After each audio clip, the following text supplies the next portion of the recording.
My name is Earl Willis Jr. I'm from the Warren County Public Library. Today is March the 15th, and we're in 2017, and we're in Bowling Green, Kentucky. And today I'm talking to Mr. Richard Chapman. So, Mr. Chapman, when and where were you born? I was born in Bowling Green, Kentucky, on Hospital Hill. Okay. November the 7th, 1943. 1943. What were you doing before you entered the service? I was going to Western Kentucky University, and the draft for the military was going strong at that time. There was no drawing of numbers or anything. They were going to draft anybody that was loose. And I was going to graduate from Western, and let's see, that would have been December of 1965. 65? Yeah. And I knew I was going to be drafted into the Army if I didn't do something, so I joined the Air Force. Okay. At that point. Okay, so you did join the Air Force. What was your, why did you pick the Air Force? Is it something, did you like flying, or did you like planes, or? I knew enough about the Army that I'd much rather be flying in the sky than wading through the mud. Okay. That's what it boiled down to. Yeah. Did you like planes did you like study planes, or did that carry into it any? No, it was an on-the-spot decision when I'd gone to talk to the Air Force recruiter, so I could get on their list so that the Army wouldn't try to draft me. Okay. And the Air Force recruiter said, well, what's your interest in when you're going into the Air Force? And it just came out that, well, this is the Air Force and they fly, so I'd like to fly. Okay. I think I'd been in an airplane one time. One time. Before that. My grandfather had taken me on a ride at the airport here in Bowling Green when some guy was running around taking people up on flights, and that was the only time I'd ever been in a plane. But it just seemed like it's the Air Force. I would like to have a go at the top. I would like to fly. Okay. Do you remember going to the office and being sworn in, and do you remember that? Oh goodness, yes. Do you? Yeah. I actually had to enlist with the regular Air Force because they didn't have an opening for me in officer training in San Antonio. So I told them, I says, I've got to get away from here or the Army's going to draft me, because they were really hot at that time, stage of the game. They were drafting anybody that was loose. Yeah. So I went ahead and went to basic training in San Antonio, and I'm trying to think of the name of the base there, and how could I forget that? But anyway, it's a huge operation there down in San Antonio, Texas. And I'd almost finished basic training when the Air Force called and says, okay, we got an opening, come on over here and go to officer training school. Okay. So does your college classes, did it help you go in as an officer? The graduation from Western was necessary to get into the officer training. Okay. Yeah, to get into the officer training, you had to have a degree. Okay. Yeah, do you remember leaving home on the plane or the bus, or what was your thoughts? My dad took me down to the bus station, and I rode a bus up to Louisville to get with the people that were going to take us to San Antonio to start basic training. Yeah. What did your parents? Were they excited or nervous or?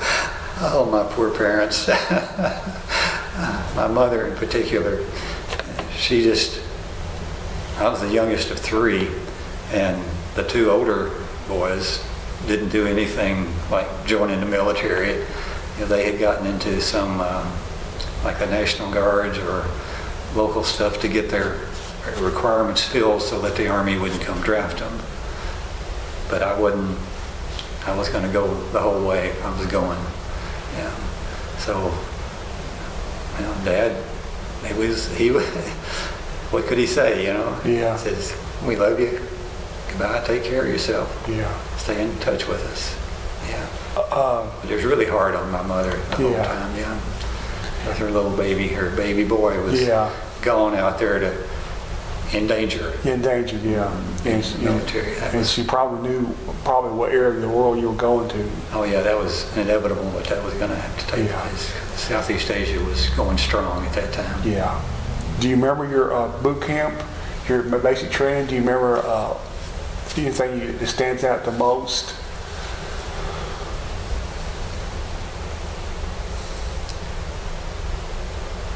There actually wasn't hardly anything that was, you know, outstanding. Did you like all your instructors and whatever everybody was okay, and it was just a process you had to go through. Yeah. Yeah. Did you make friends, or kind of keep to yourself, or? It was primarily to myself. Yeah. Yeah. It just wasn't conditions weren't there for, you know, making friendship. Yeah. You had times, you didn't have much spare time of your own. Yeah. You know, you did this there and this on the clock, and then, you know, it's bedtime, you know, turn the lights off, you better be in bed. You know, that whole routine. Yeah. The thing that I've talked to most about other people is they were from small towns like you, and this is really kind of the first opportunity they had. They'll be away from home and see the world and stuff. Would you say that was true, or? Totally. Yeah. It was a little scary, even, you know, as you said, because Bowling Green wasn't very big at that stage. No, it wasn't big as this. It was a pretty small, nice little town. Yeah. And to go out there in the middle of the world was an eye opener. It really was. Yeah. And a little uncomfortable at times, but then, you know, they had a schedule. You followed the schedule, and you stayed on track. Yeah. When you got into the Air Force, can you tell us about your specialized training and building up to be a pilot? Can you?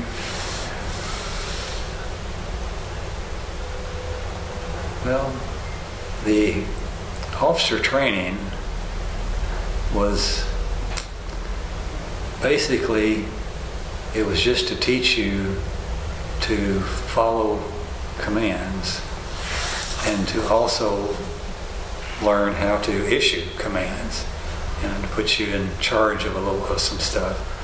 Whatever, you know, you had to learn to lead the platoon in marching.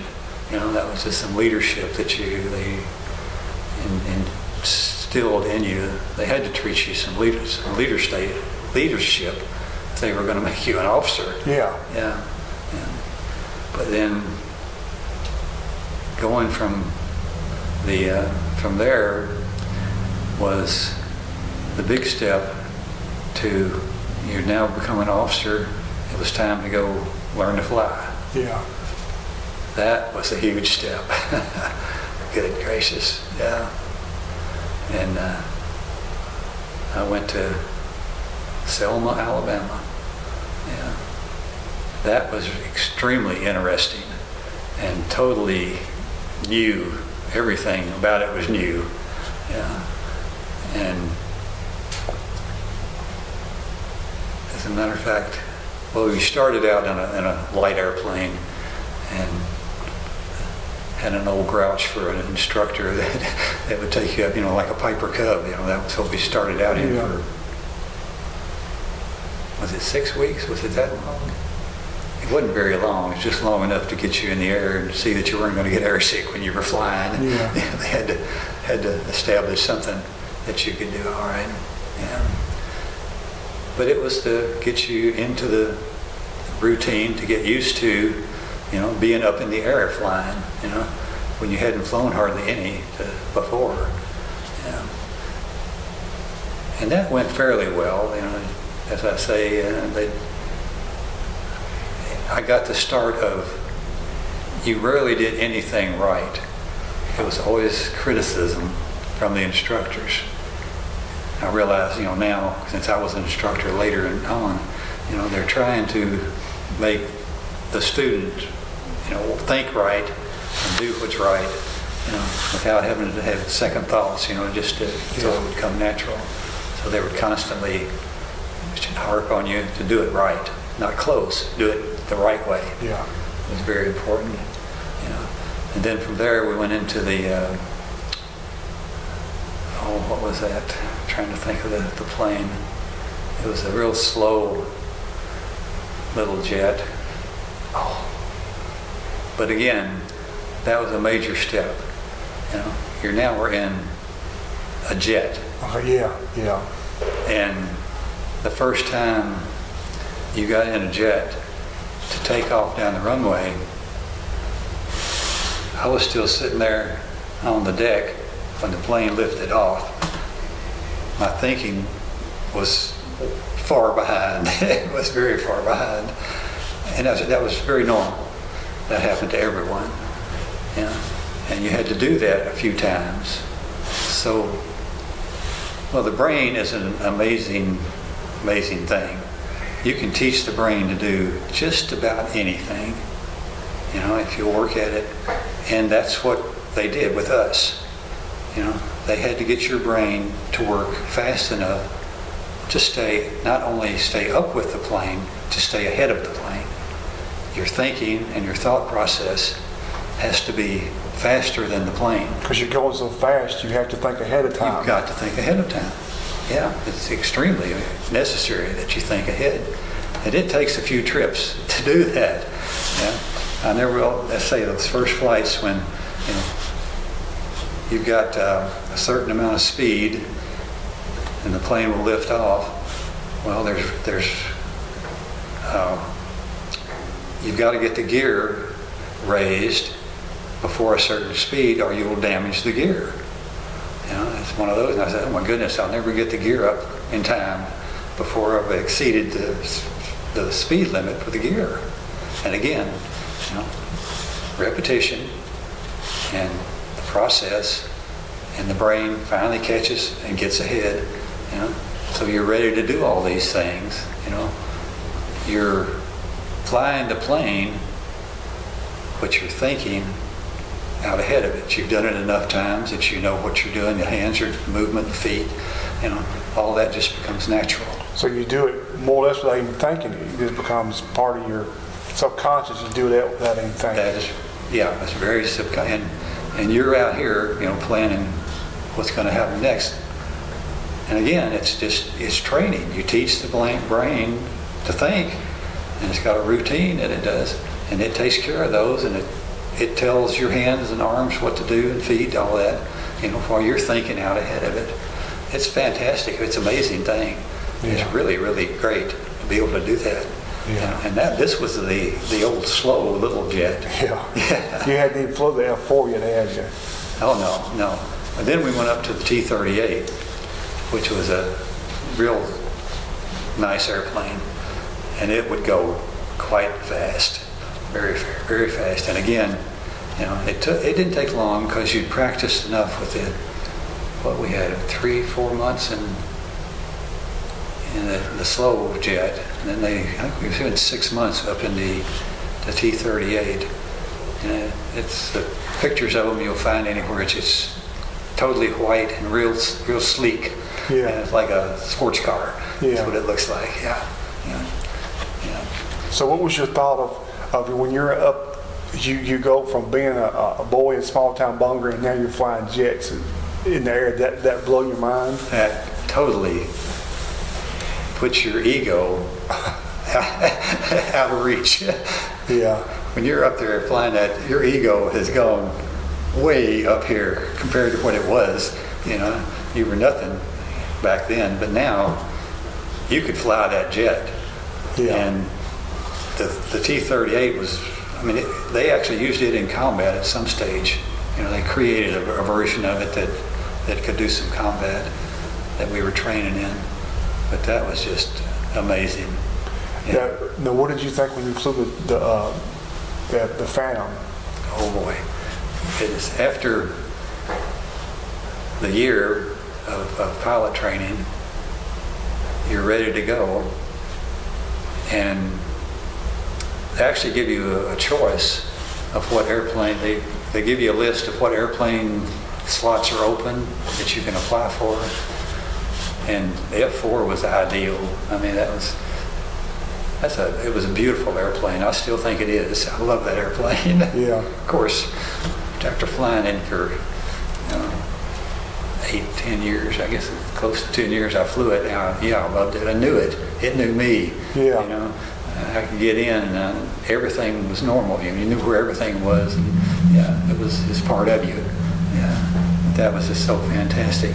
But to start in that, the Air Force put you in the back seat first.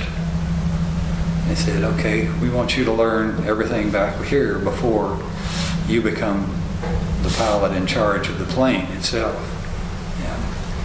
And they sent us out to Arizona to learn the radar system. It had a really, really good radar in there. And they spent us, what did we spend? How many months did we spend? I can't remember. 3 or 4 months that we spent training on just learning to use the radar in the back seat of the plane, you know, because that was very important to the whole system, to the whole operation. Because you had the radar, that the enemy was out there, you could find him on the radar, and you could actually lock on to that target out there. If you knew it was an enemy, well, once you got locked onto it, then your plane knows where that enemy is, and if you're supposed to shoot him down, you can launch a missile. Yeah. So the radar is very, very important with the whole system. Yeah. And so we went through the lessons with that at special. You know, there wasn't any flying. It was just school for the whole period to get a good handle on the operation of the back seat of the F-4. So you eventually carried that training over to the Vietnam, correct? Yeah. Okay. Well, once we got that training, we learned the back seat. Then we went to, let's see, where did we go? I think we went to Tampa, Florida. There was a base there, and where we started, we flew in the back seat with our front seater. They teamed us up, you know, with a more mature guy, somebody that's been flying in the Air Force, been in the Air Force a while, and you know, knew what he was doing somewhat. You know, and what was it? Tom Fincher, I think was his name, was my front seater. He was, oh goodness, he was 8 or 10 years older than I was. Yeah. But he was very, very efficient, very good. And we spent 6 months there in Tampa learning to fly the F-4 together. Yeah. That was his first stint in the F-4. You know, and that was just so we could learn to work together, you know, the radar, the navigation, yeah, and the whole system. You know, and there was stuff that the back seat needed to do and would help immensely with the front seater, you know, to get the right things done in the right order. Yeah. And after we worked at that for, I think it was 6 months, I'm pretty sure it was. And now's the time. You've been trained enough.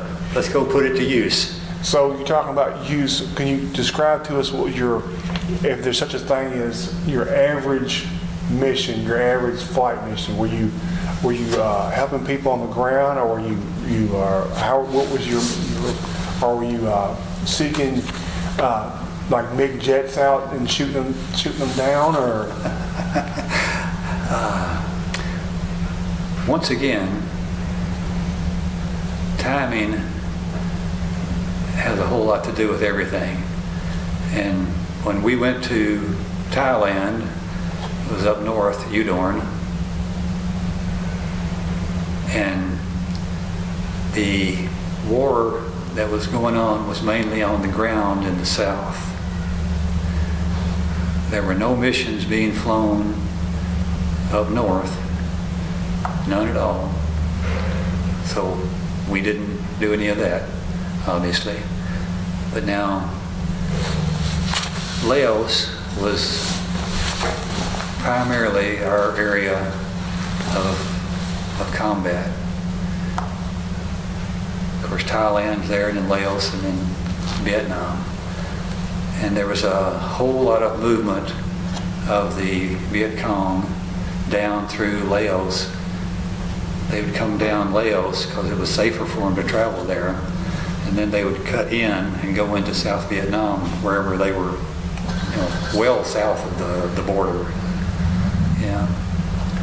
And our job was to keep them from getting down there, basically. And we worked with forward air controllers to a large extent. Occasionally there would be a targeted on the ground. Someone had found, or one of the forward air controllers had seen a stash of supplies or something like that. So we'd have a mission going out to blow that up, yeah, so that the supplies would not get moved on south down to be used against our soldiers in South Vietnam. That was the most important thing in the job, was, and most of us all felt the same way as I did, that our whole purpose is to keep those bad guys and their supplies from getting down south and being used against our soldiers down there. We'd do anything we could possibly do to prevent our soldiers from having to come up and combat that stuff. The guys, driving them down there on trucks or bringing the supplies in, and guns and weapons and all that. We'd do anything we could to cut that supply chain so our guys would have a good chance to make it down there in the south. Yeah. That was very, very important for us. And my front seater was a very good pilot. And after we had done that for a few months, we moved on up to being at forward air control. And that was a very, very interesting job. And then we'd go out and patrol and just check the roads that they would use, and suspicious areas where they would store stuff at times. And then there would be flights that would be like we had done before. We'd gone out and contacted a forward air controller, and he'd direct us to a strike. Well, we were directing the strikes in. So we felt like that, we had made some good progress. We were doing more. We were finding the bad guys and the stuff and blowing it up so it wouldn't get down south to our guys. Yeah, we did that for several months. And I got one good story I got to tell on my front seater. He was letting me refuel the tank. We'd pull up. Of course, when you're doing flying air control or forward air control, your flights, you'd stay up 4 hours or something. You'd stay up a pretty good while, and you'd run out of gas. So you'd go hit a tanker would be in the vicinity. So you'd go to the tanker and fill up with fuel, and then go back to your job of forward air control. And he always made me refuel. He wanted to relax. He'd kick back, put his feet up on the dashboard almost, and light up a cigarette. While you While I was pumping gas in right behind my canopy, for the hookup was right behind my canopy. Yeah, and the enlisted guys on the tanker who were running the pumps and giving us the gas look at it real hard. What's he doing down there? They didn't care. It entertained them too. Gave them something to laugh about. But then one other time, we had run a couple of strikes. We'd been working really hard, and it was time to pack up and go back to the base. And of course, I got to do the paperwork, the strikes that we had coming in and the damage that they accomplished in the whole process. Yeah. And I was working on all this and putting all this paper away. And something told me to look up. Something wasn't right. And we were still at time where we were, 20,000 feet. We were way up. We're heading back to Udon. And I looked. Something's not right. And I looked at the instruments, and we were going to the northeast, which is North Vietnam. Yeah. And I said, "No, where are you going?" That's not where you want to go, is it? And he said, oh, wait a minute. Yeah. Why am I? Yeah, so he turned around and took us home, and it was just interesting. Yeah. Something like that could actually happen, but yeah, if you got blacks, and you weren't paying real close attention to what you're supposed to have been doing, yeah, you could get in. I could have led to serious trouble if you'd gone North Vietnam. If you'd gone on that way for 30 minutes, you'd have been in serious trouble. Well, talking about serious trouble, do you remember the first time that you were shot at on the ground with like anti-aircraft guns, or do you remember that? Let's see.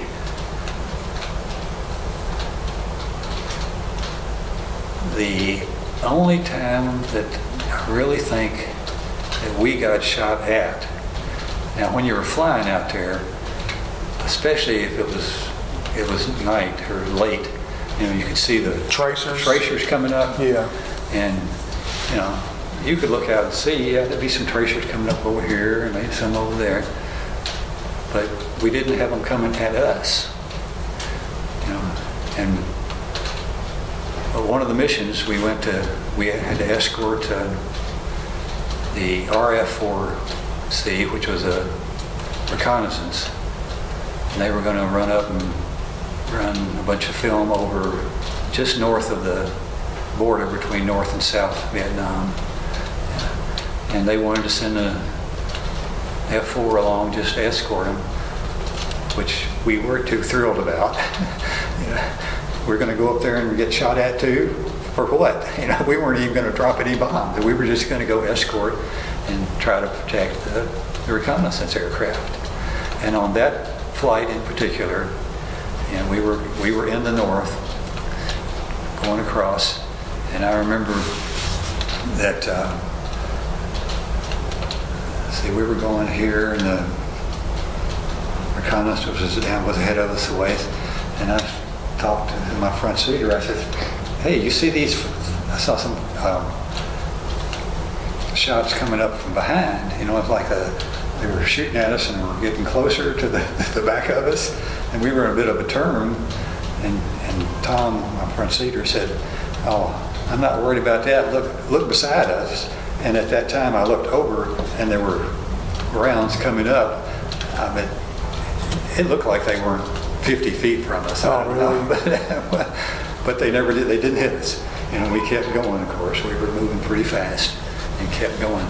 And it was like, it was an eye-opener. It really was. It was like, they really do shoot at you. Yeah. And that part of it. But that was the only one that was really,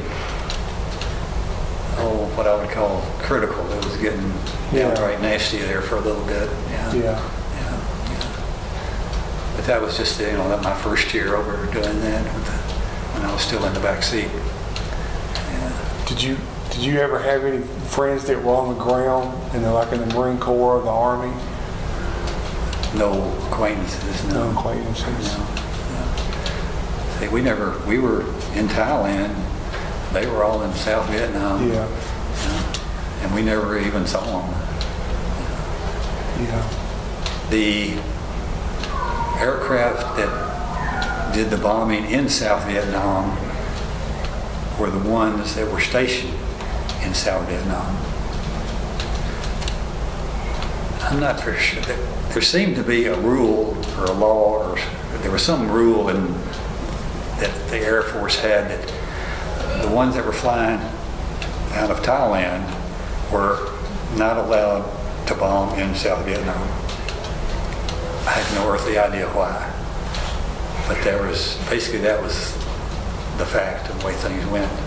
So we did all of our work in Laos and occasionally in the North Vietnam. Did you ever see any any MiG aircraft or trying to shoot you down or at a distance or? Not a one. Not a one? In 2 years. No. They wouldn't come out very far because they'd get killed. Yeah. And we just quit going up there because they were concentrating on the war in the South. Yeah. Do you remember talking to your mom and dad or your family back when you were? Did you contact them much or write them much or? It would just be letters. It would just write a letter every month or two. Did you ever watch the news, or you try not to watch that, or?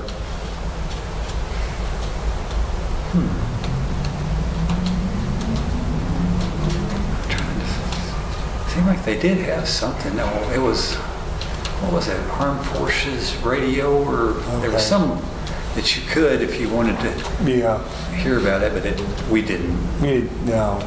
It was irrelevant. Because you were there and we were there doing what they were telling us to do, so it didn't matter what the media was reporting, or what the Air Force was reporting. They passed on the information out there as to what was going on, what they were doing. When you did have off time, do you remember anything you did for I guess, a recreation or relax, or can you remember anything?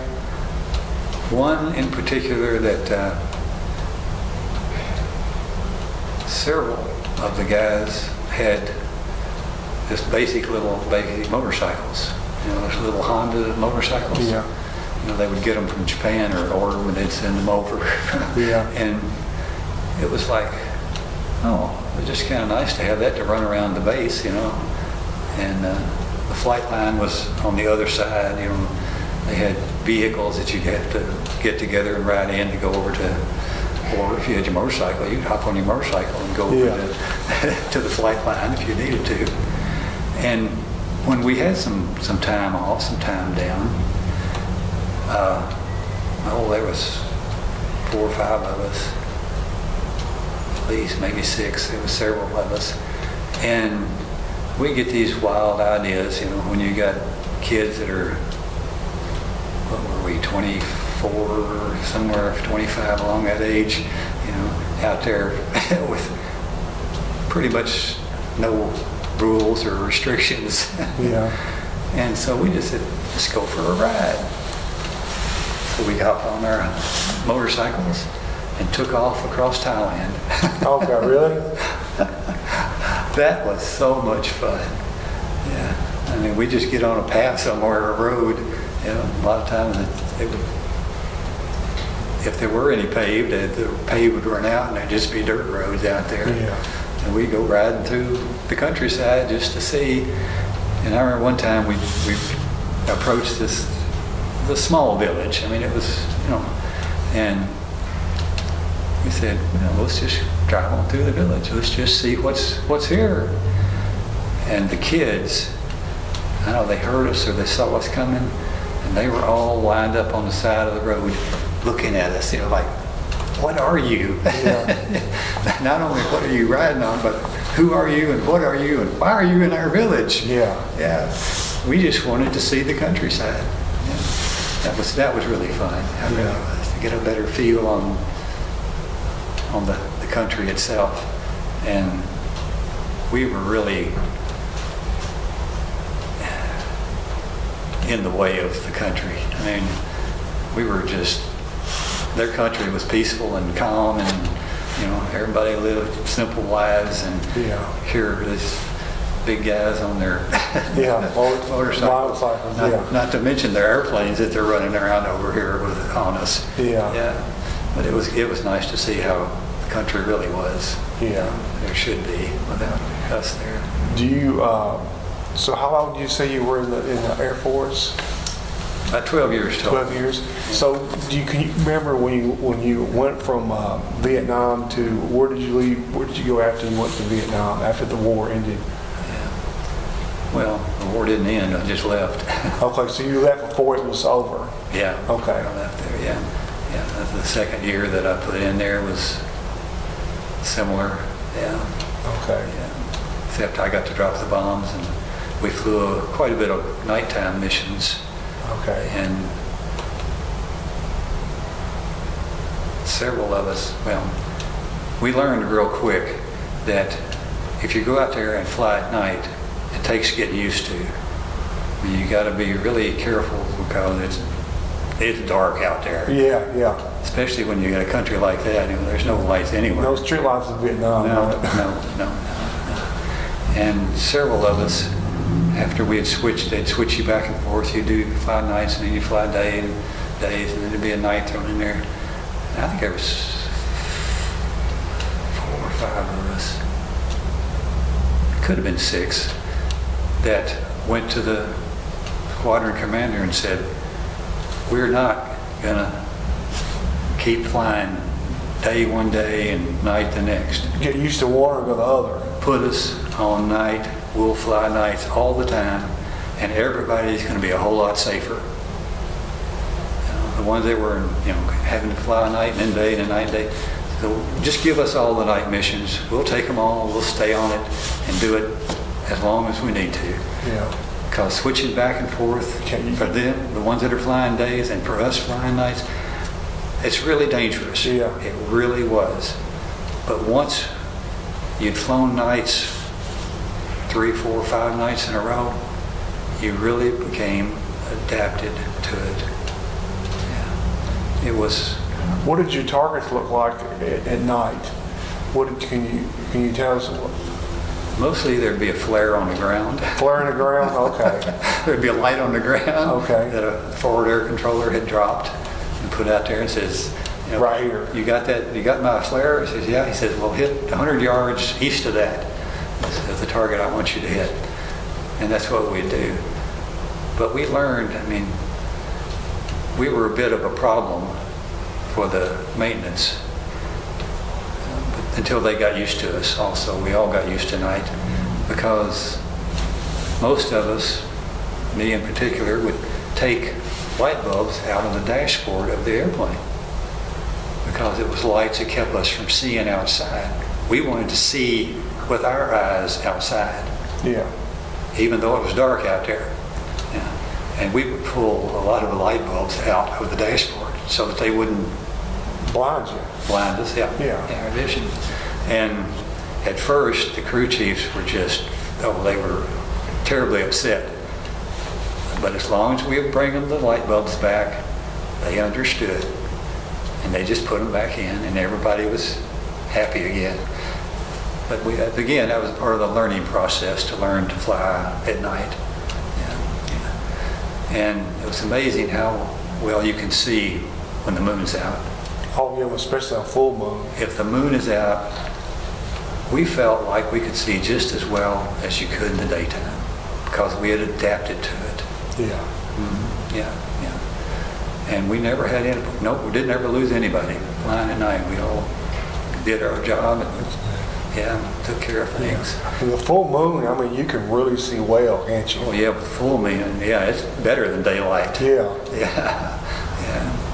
But we had some interesting missions at night too because they'd send up the C130 Gunships and they'd go out and they had all kinds of night vision equipment, and they would scan the roads, and if a truck came running down the road, just blast it. They would just blast, blow them out of there, blow them away. Yeah. But then they weren't completely fools. They'd run some guns down and they'd set up on the side of the roads where we'd been blowing their trucks up, and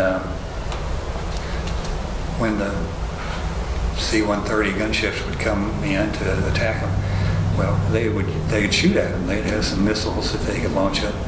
So we started escorting them. The F-4s did. So if somebody shot at that C130 gunship, You shot at them? we dumped on them. we blew them away. Yeah. We weren't about to have them hitting our gunship down because those are too valuable. Oh, yeah, They yeah. were very valuable and did a wonderful job. They did a great job doing that. Yeah. Do you remember transferring over to your civilian life, what you did after you left the Air Force? Well, first of all, after coming back from the second year in Southeast Asia, it's a whole different world. Because if you've been over there flying for a couple of years together, there's nobody watching. There's no rules. There's no regulations. You're free. And you can't beat that for flying, especially a jet or a fighter. I mean, you can go any direction you want to, anytime, up, down, upside down, whatever you want to do. You know, if you want to go down and see how low you can get going across that ridge, you know, nobody knew, nobody said anything. Yeah. Nobody knew. So coming back to stateside to a normal air base was very difficult at first because stateside there's all kinds of rules and regulations that you got to go by, and it takes the fun out of flying. Yeah. That's what we I remember we had one guy that, a contemporary that, you know, had been in Southeast Asia a while, and he'd come back. He was in the Southeast somewhere, and he went buzzing down the beach. I don't know, where it was, North Carolina, South Carolina, somewhere over there. He was buzzing the beach out there. He just hadn't gotten over having freedom to do whatever. Yeah. Somebody got his tail number, and I think they actually kicked him out of the service. He was buzzing down there, just so total violation of all the rules and regulations. It's hard to get used to, though, I guess. Well, you just have to restrain yourself. So, yeah, I mean, you got good sense. You know you can't do that. Yeah. Even though I pushed it a little bit too. I'm sure everybody did. Out in the West, flying out of next to Victorville, California, out there. Yeah. And how did we'd have? Well, we were instructing. I was instructing then, and we'd have some missions out, and we'd get up around Death Valley. And Death Valley is below sea level. So there's a challenge. You say, what do you mean I can't fly below sea level? Watch this. And I actually did that. I went down Death Valley. You know, I got low enough that I was below sea level. Just so I could say I had done that. Yeah. And fortunately, I didn't get caught specifically. Yeah.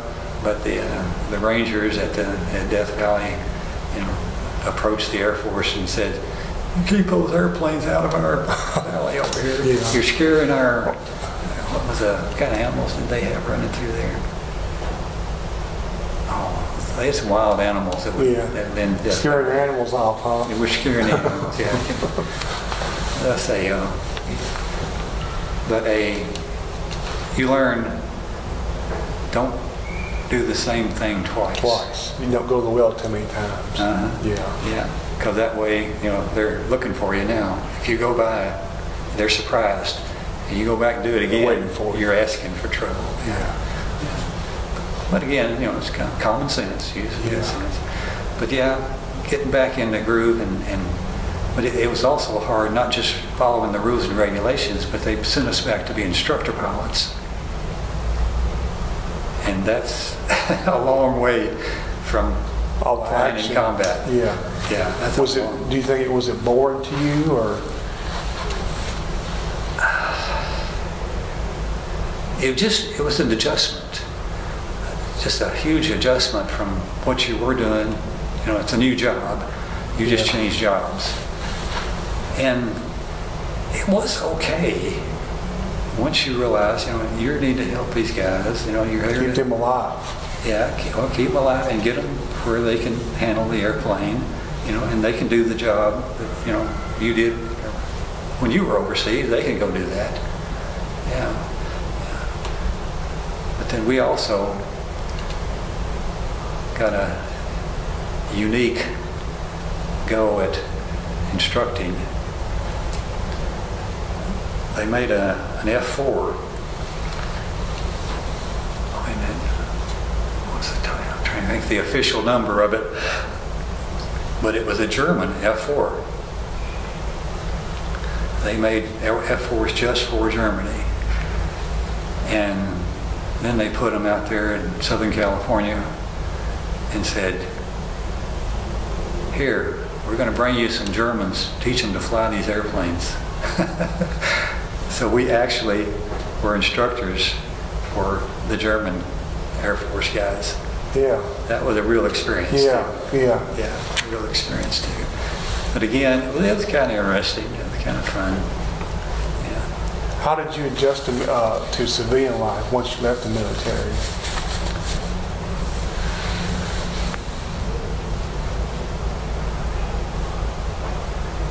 It wasn't that big of a move for me.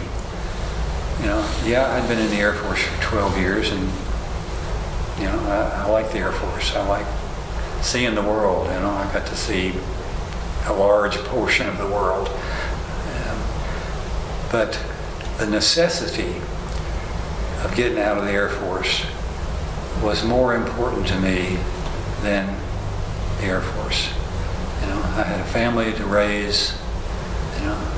So my whole outlook changed from being a hot pilot, fighter pilot, with a huge ego, got me back down to earth to where I need to be a father and raise my children. And it wasn't that big of a deal for me because I knew I had to do it. Yeah. It wasn't like, do I really want to do this? No, it was, you have to do this. So I came back down to earth, and came back to Bowling Green to raise my boys. Okay, so you came back to Bowling Green after you... Well, being in the military, you see a whole lot of the world. Yeah. And I saw a whole lot of places that I did not want to raise my family. And the best one that I had been to was right here in Bowling Green, Kentucky. Yeah. So you had all the world, but you wanted to come back home.